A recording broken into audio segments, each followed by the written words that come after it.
तो कैसे हो आप बच्चों।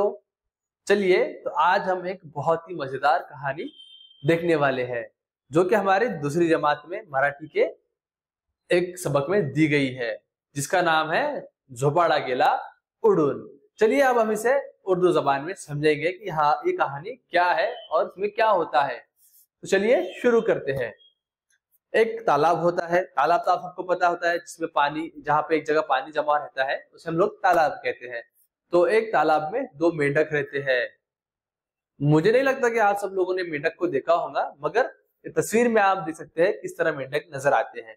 तो एक तालाब में जो है दो मेंढक रहते हैं।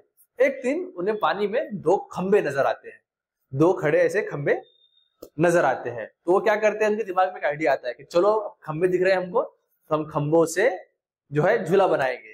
तो क्या करते हैं, वो जंगल में जाते हैं और वहां से बेल लेकर आते हैं। बेल मतलब जो दरख्त के आजू बाजू उगती है ना, हरी कलर की होती है, हरे रंग की होती है, वो बेल लाते हैं और उस बेल से वो दोनों खंभों के ऊपर उसको बांधते हैं और बांध के एकदम बढ़िया सा एक वो झूला तैयार कर लेते हैं। अब वो क्या करते हैं, उस झूले के ऊपर मजे से झूलने लगते हैं, आगे पीछे आगे पीछे। आपको मजा आता है ना झूला झूलने में, तो उस तरह वो झूला झूलते हैं बहुत मजे से। और फिर अचानक क्या होता है, सोचिए क्या होता है अचानक।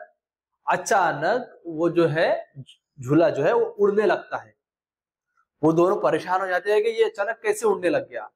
तो जब पता चलता है उन्हें, जब वो देखते हैं, तो वो जो है बगले के पैर होते हैं, खंबे नहीं होते, बगले के पैर होते हैं। वो गलती से बगले के पैर को खंबे समझकर उस पर झूला बना लेते हैं। और फिर क्या करते हैं, वो बगला उड़ने लग जाता है तो वो जल्दी से तालाब में वापस डुबकी लगा देते हैं।